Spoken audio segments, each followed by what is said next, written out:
Hello everybody and welcome to part 2 of Leisure Suit Larry 3, Passionate Patty in Pursuit of the Pulsating Pectorals. In the last episode, Nantucket Island had become a tourist trap since Leisure Suit Larry 2. Kalelu divorced Larry. Larry was fired from his job.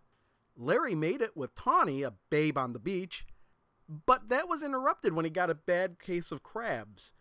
And that's pretty much exactly where we left off, so we now continue. So yeah, I forgot all about to look in there. That was our hint that something was going to happen. But you know what? We're not really done with Tawny yet. She's got $20. And you know what? We're going to need that money. And we do have a knife. But the problem is, if we look at the knife, this knife would be perfect for slicing your ginsu if it weren't so dull. What the hell is a ginsu anyway? It's a ginsu knife. So, before we can really do anything with the knife, we can sharpen the knife. So let's, it took me a while to figure out where we can sharpen the knife, but we can sharpen the knife on the stairs here. I think there might be some other places we can do it. Sharpen knife on steps. And, yeah, you rub your dull ginsu knife back and forth on the smooth concrete steps of the casino.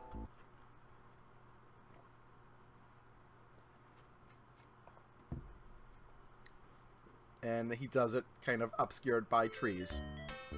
Much to your surprise, it becomes razor sharp. Without thinking, you hastily shove it back in your pocket. Yow! Alright, I think there might be a little bit more time in this first part of the video. I'm just kind of guesstimating. And we could do, since we have the knife sharpened, there's a couple of things we can do.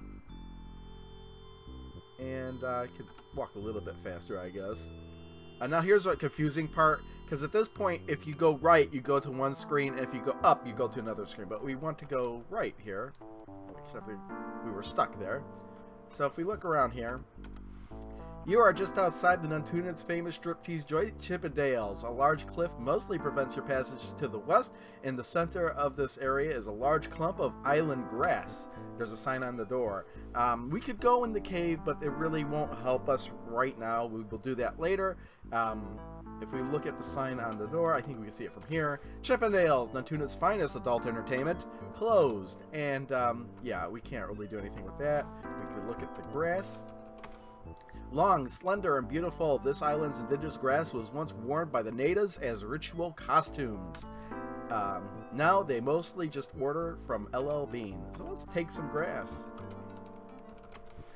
The tough tropical island grass slices your hands to ribbons, but refuses to budge. So we could actually, that's why we needed a sharp knife. One of the reasons. We have two purposes for that sharp knife. Cut grass. Okay, yeah, we have to cut grass with knife. Okay. Your razor-sharp ginsu knife slices through the blades of grass like a hot samurai sword through a tub of cheap margarine.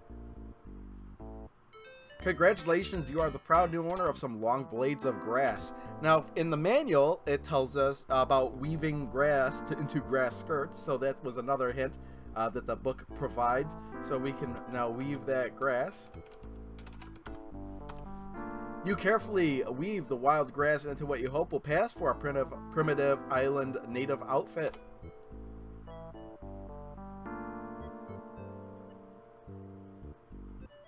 So now we actually have a grass skirt. We could pretend to be an islander, even though we kind of are. But we actually need something else to trick Tawny into that money. We need a souvenir. And luck would have it, we have wood and a knife. We could carve our own souvenir. I wonder if we can just say carve wood. Okay. That's funny. We can't say cut grass, but we can say carve wood. Use your razor-sharp ginsu knife to carefully carve the precious grindilla wood into what you hope will be accepted as primitive island native sculpture. So he goes ahead and carves himself a sculpture. Okay, I guess it really doesn't tell us what we ended up with, but we have this erotic sculpture. You've always been a true admirer of the African primitive school of sculpture and our grass skirt. Now, if you could just find a luau, Yeah, if you can find a luau somewhere to show off this new little number. I don't know why I was blanking out on that word. Alright, while we're over here, we're going to take care of something that's going to take a long time. And if I'm not mistaken, this is going to be the start of the second video. So I'm going to save right here. And, yeah, still start here.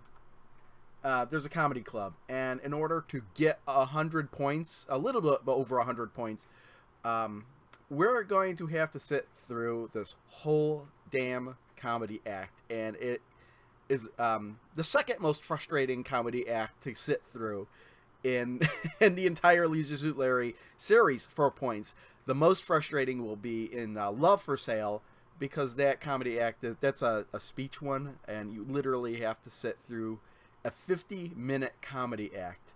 It's all terrible.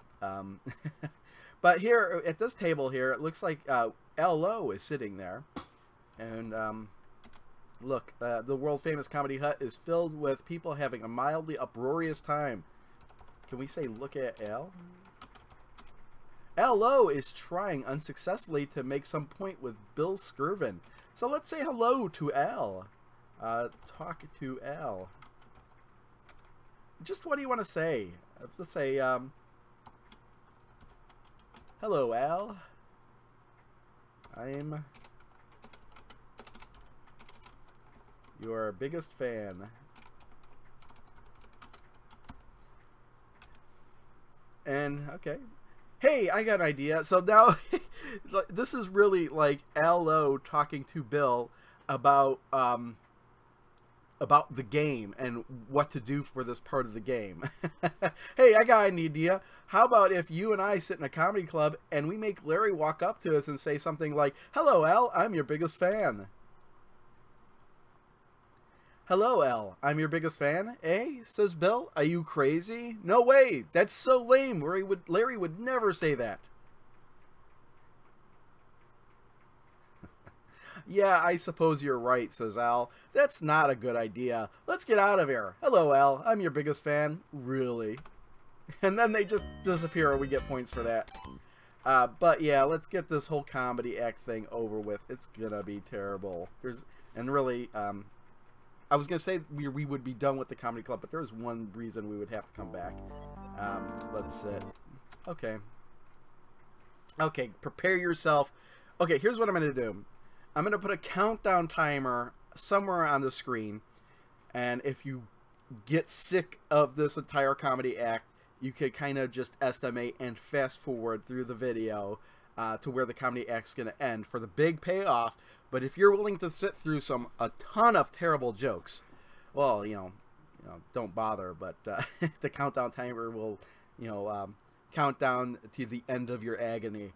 And now, ladies and gentlemen, the world famous Comedy Hut is proud to present a legend in his own mind, Paul Paul.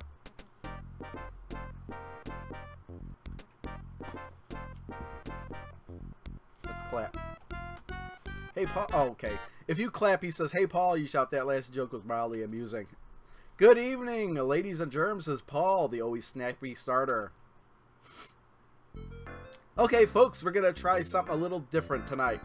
Tell me the name of your 3 favorite ethnic groups. It doesn't matter to me which one you choose. I've got enough jokes to insult anyone. And instead of typing in ethnic groups, I'm going to put in fictional species, I guess. So, ethnic group 1 will be Wookiees. And I'm not going to say Wookiees, I'm going to say Wookie, because by putting it plural kind of ruins the joke. Ethnic group 2, let's say replicants. And ethnic group 3, shoot, let me think for a second. Oh, I had this in mind, I just couldn't think of it. Spaceballs, or let's just say Spaceball, from Spaceballs. Thank you! Now we have to sit through a ton of jokes that appear randomly every time, but he's got to say every single one of them. Do you know how they take census in a Wookiee neighborhood? Easy, flood the basements. Some of these are I find kind of amusing. That one wasn't one of them, though. Do you know how to recognize the bride at the Spaceball wedding?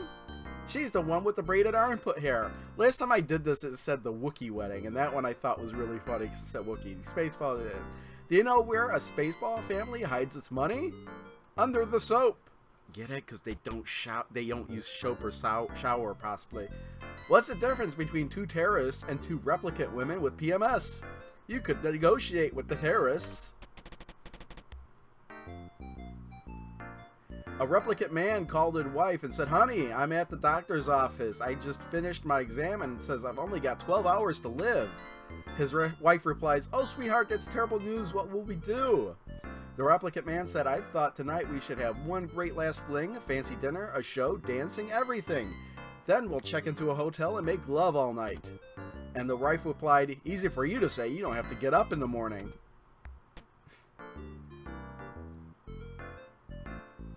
An elderly couple were just finishing their annual physical exam. Their doctor proclaimed them in perfect health. The wife said, "But doctor, what can we do? I'm afraid we're going to catch this AIDS virus." The doctor responded, "Don't worry, there's no way you could be in a high-risk group." "But doctor," she replies, "remember, we do have annual sex." Terrible. Do you know what's the worst thing about being an atheist? You have no one to talk to when you're having an orgasm. That's mildly funny, like a 3 on a scale of 10 maybe. A man complained to his doctor, "Doc, my wife lost interest in sex." The doctor replied, "Say no more, old friend. I've got just what you need. Just slip her one of these little pills and stand back." That night, the man dropped a couple pills into his wife's glass of wine. He thought, if these pills are so great, maybe I should take a couple myself. Nothing happened. The evening passed uneventfully, and they both went off to bed. Then, about 1 o'clock, his wife suddenly sat up in bed and announced, "I want a man!" And the man woke up and said, "Me too!" That joke was too long for the punchline. I just learned the difference between oral sex and sushi. It's the rice! Terrible, terrible. Do you know how to get 25 Wookiee guys in a phone booth? Throw in $1. My wife is so ugly, a peeping Tom threw up on our window ledge. See, that's not so much as a joke as it is a terrible thing to say. Do you know why the replicant guys have been stealing all of those police cars lately? They saw the 911 and thought they were Porsches. Yesterday, I went to the meat department in that new cannibal supermarket down in the beautiful downtown Nantucket Mall. They were running a special on human brains. Replicant brains were $4.99 per pound, Spaceball brains were $6.99 per pound, and Wookiee brains were $39 per pound. I asked the butcher, if replicant brains are $4.99 per pound and Spaceball brains are $6.99 per pound, how could Wookiee brains be $39? He replied, "Do you know how many Wookiee guys you've got to go through to get a pound of brains?" Kind of funny. I think that's kind of funny. Did you hear about the Wookiee guy who won the gold medal in the last Olympics? He had it bronzed. That's kind of funny. At least to me. I know it's still a terrible joke. Do you know how to tell the groom at a Wookiee wedding? He's the one with the clean bowling shirt. That would work better with the Spaceballs, I think. How do you sink a replicant's battleship? Put it in water! Have you tried that new Jewish-Japanese restaurant yet? I remember this joke. I actually think this one's funny. It's called Sosumi! That one I might actually remember to tell at work. Do you know why Wookiee stadiums all have artificial grass? To keep the cheerleaders from grazing during halftime. Now that one works with the Wookiees. What is 2 hours of begging? Spaceball foreplay. That one works too with Spaceballs.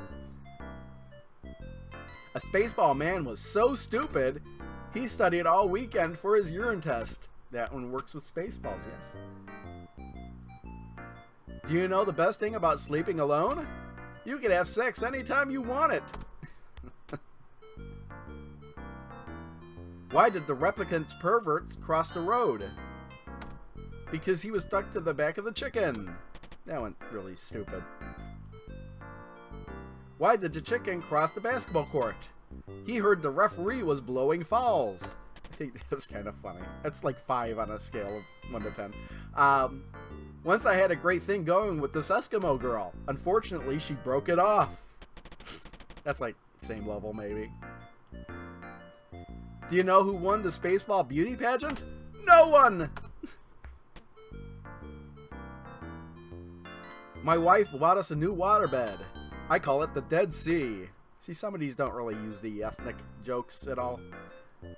Did you hear about the unlucky replicants guy? He filed for divorce because he lived in a 2-story house.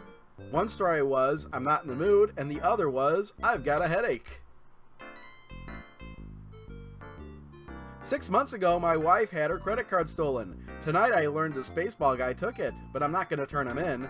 He spends a lot less per month than she did. These 3 guys were stranded on a desert together on a desert island. The Spaceball guy finds Len's lamp buried in the sand. He says, I wish I were home, and poof, he vanishes into midair. Well, the Wookiee man grabs the lamp and says, I wish I were home too. Poof, he vanishes, leaving the Replicants man holding the lamp. The Replicants guy says, gee, now it's lonely here. I wish they hadn't left me. Did I accidentally type in replicants when I typed in the... Yeah. Actually, that's kind of a funny joke, though. This one, it may not be. A 70-year-old man was in a doctor's office sobbing uncontrollably. Doc, you've got to help me. I just recently married a 21-year-old gorgeous girl built like a brick shipyard, and all she wants to do all day is have sex with me. The doctor replies, some problem, so why do you need my help? I can't remember where I live. That's actually funny. Did you hear about the Wookiee man who was so lazy? He married a pregnant woman. That's an eye roller. Do you know the most dangerous job in a replicant's neighborhood? Riding shotgun on the garbage truck. Did I tell you the one about the Spaceball guy who was messing around with his sister-in-law? He really had it in for his brother. A Spaceball man walked into the bar with a pig under his arm. The bartender said, did you win him in a raffle? The pig replied, yep. How do you tell the difference between a dead dog and a dead Wookiee lying in the middle of the highway? There's skid marks in front of the dog. That one kind of works with the Wookiee. Kind of, but not really. Spaceball man was talking with a Wookiee man. I'm so unlucky. The Wookiee man asked, really? Why do you say that? Why, just last night that beautiful hunchback girl stood me up, and after I bought her flowers, dug the hole and everything. Do you know how to recognize a replicant virgin? She's the one that can run faster than her brothers. Terrible. A young lumberjack had a terrible accident with a chainsaw and went to the doctor's office for stitches. As the doc began to apply anesthetic to the lumberjack, just laughed. Doc, I won't be needing any painkiller for a little old wound like this. The doctor replied, son, this is gonna hurt a lot. Are you sure? Of course I'm sure, said the lumberjack. Why? In my entire life I've only felt pain twice. Once when I squatted down to relieve myself in the woods and got my testicles caught in a bear trap. The doctor cried, my God, that's terrible. When was the second time? When I reached the end of the chain. A Spaceball woman was on her way home from market when was carrying a duck when a drunk staggered up to her and said, hey, where'd you get the pig? The Spaceball woman replied, you drunken fool, that's no pig, it's a duck. The drunk said, quiet, Spaceball, I was talking to the duck. It's kind of the same joke as the previous one. Once, when I was a teenager, I stopped at the drugstore to purchase some of those necessary supplies. I told the pharmacist, better give me a dozen. I've got a hot date tonight with the school tramp. When I got to her house, the mother insisted I join them for dinner. I offered to say grace, and I prayed, and I prayed, and I prayed. When I finished, my date leaned over to me and said, why, Paul, I had no idea you were so religious. And I replied, I had no idea your father was a pharmacist. That's kind of funny, a little bit funny, the whole scenario.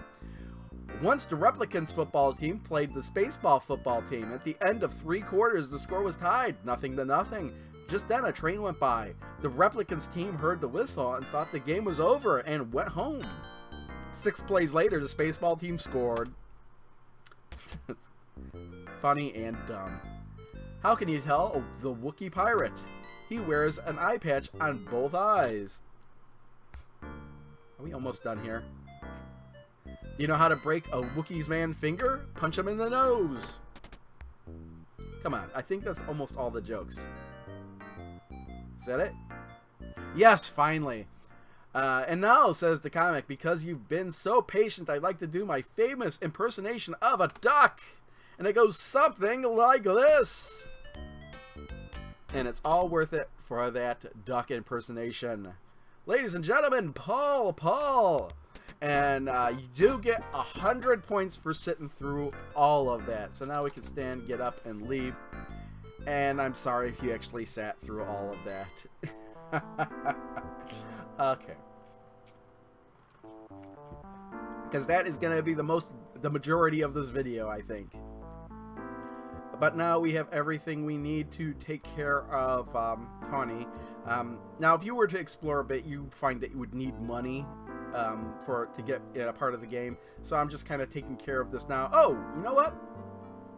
Before we continue, let's go off to the side here. Oh, no. That's Fat City, which we will go to later in the game. I meant to go up this way. I just kind of wanted to show off something, since I might not go... There's really no need to really go over this way again, I don't think, now that I think about it. We don't need to go back to the house, but I kind of want to show off this area here.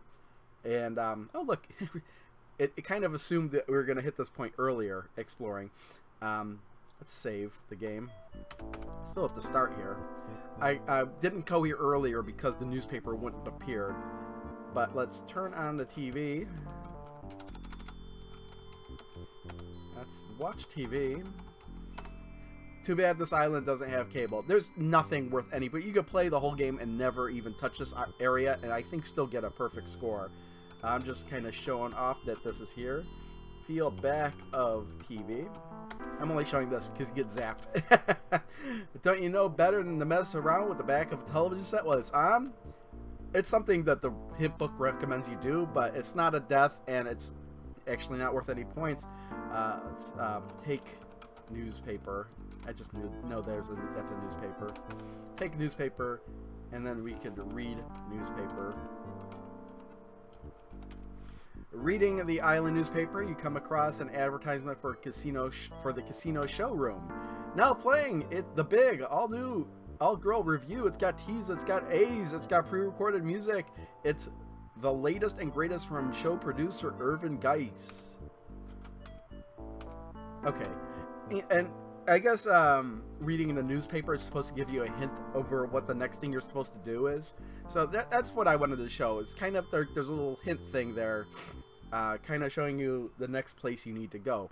But if you were to go to the area there with the girls or whatnot, you're gonna need money, and that's why we need to get the money from Tawny by disguising as an islander and selling our souvenir. So in order to do that, we need to go off to the right here, and there's a couple things we could do off on this screen. There's no screens beyond this. Let's just look. The casino's changing cabana, which bears an amazing resemblance to an outhouse, is nestled in the grove of trees. I like how I'm still getting credits, because it just assumed I would have explored all these areas right from the start instead of kind of being on the second video already. Look in trash. Believing yourself to be playing a previous Leisure Suit Larry game, you dig through all the garbage in the can only to discover a postcard saying, "The weather is here. Wish you were beautiful." You return it to the trash. So there's nothing in the trash. It's a red herring. It's just to get you to dig in the trash looking for something. But over here, there is a look at the sink. The public sink is mounted to the side of the cabana. A bar of soap hangs over the sink, suspended by a rope looped over a nail. So let's take the soap. We will need that later. You grab the unusually shaped soap on a rope that hangs above the sink. Let's drink. So he gets a good drink of water here. And that's worth 2 points. Well, so why not? Oh, I forgot to mention. I was thinking of this while I was in the comedy club. I don't know if I'm actually going to get a perfect score or not. I kind of know all the things that are necessary to do perfect score, but just because I know it doesn't mean I might forget to do something. The last, the part 1 and part 2, I thought I was getting a perfect score, and I came close, but I didn't quite make it. And even when I did my dry run-through of this game with the hint book, I still missed a point. So, we'll see. Okay, so there's a hole in the ground here, so let's look in the hole in the ground. Look in hole. Yuck! And you can only assume what's in the hole. But let's wear skirt. Let's just say wear skirt. Okay, and he's gonna change into the grass skirt. You remove your leisure suit and hide it inside the stall while slipping into the grass skirt. Boy, do you look like a native now. Alright, so we do look like a native. Let's go take care of this little money issue. And I think since we have everything, once we go down here, the game takes over. Souvenirs. Souvenirs. Get your genuine Nantunet souvenirs. Oh wow, exclaims Tawny. Souvenirs. What you selling, she asks the peddler. Genuine native islander designer labeled erotic carvings for only $20, you cry. But you better hurry, I only have one left. Well, says Tawny, I might be interested. Does it have any special features? Your disguise seems to be working, Larry. Tawny doesn't recognize you. Well, I'm glad you asked, you respond. There is one part that might attract your eye. I wonder which part he's talking about. Son of a bitch, it's a deal, she says. I don't know much about art, but I know what I like. You're lucky. I'm down to my last 20 bucks, says Tawny. Here you are. Thank you very much, Miss, and use it in good health. So we asked for 20 bucks specifically because we knew that's exactly how much money she had left. So now we're done with this grass skirt thing. And we can go... Oh, yeah, you know what? I don't know if I've missed this sometimes. Sometimes these guys look at the lady. What a body! She's gonna go and sit in there. Let's see if we can talk to Bill. Because that's Bill and Al low again there. Bill ignores you as usual. Talk to Al. Al is too busy working on something else than to talk to you. Oh wow, Bill says. Oh wow, says Bill. Take a look at that bikini. Open the door a little, will you, Bill? Responds Al. And I should, if I had actually, the door on this one's broken. If I could have stood here while she was changing, and she would have made a comment like, you know, don't look or something. I don't remember exactly what she says, and I thought she actually sat there for longer, so I kind of missed that. So let's, maybe, I don't know, maybe they show up all the time when you change into the grass skirt. Something I kind of forgot about. I thought maybe it was a random thing, but I guess not. I guess it happens every time you come back as the grass skirt. So let's wear our suit again. Since you have no further use for this silly grass skirt, you toss it through the hole conveniently placed in the floor. You presume it's just for this purpose. Okay, so yeah, that thing's gone for good, but we don't need it anymore. Now if we go back down here, we can take care of something else. Something we need. Tawny's gone, but she's left her towel. But we could just take the towel as it is. I'm going to save really quick here. But instead, let's lay on towel. Okay.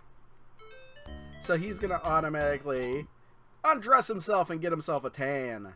And this isn't like Leisure Suit Larry 2 where we need to apply suntan lotion. The tropical sun warms you all over. You know, a guy could get a nice suntan here. I like the way that lizards there. Your tan now looks marvelous. So we're good. We're gonna save here, and we're gonna write that we got a tan. But I'm just gonna sit here just a little bit while longer. Get that, just that perfect golden sheen all over Larry's body here. As the tropical sun slices through the hole in the severely depleted ozone layer directly above the pollution of Nantunet, you seem to remember reading an article somewhere about UV overexposure being dangerous. Some guys never learn. Yes, we just toasted ourselves too much. So keep on muddling. That's why I saved here, because now I can just stand up and get our points for the tan and everything. So that is worth points. And wow, it's so weird getting that the undress animation is in reverse. Let's speed this up a little bit there. I don't know why I'm like so slow. Why is everything so slow? Everything's so sluggish here. Yeah, everything is kind of slug. Oh, there we go. Well, something was going on. I don't know. I don't know what was going on with my computer, but I think I hit something on the key that kind of interrupted it. So we got our tan. And next stop, the casino, which is up these steps here. And that's going to be the end of the second part of Leisure Suit Larry 3. I know it doesn't seem like we did a whole lot. We spent most of this video stuck in the comedy hut, but we are about to really start plowing through this game. And the first thing we're going to be doing is entering in this hotel/casino for the first time at the start of part 3. Hope to see you then.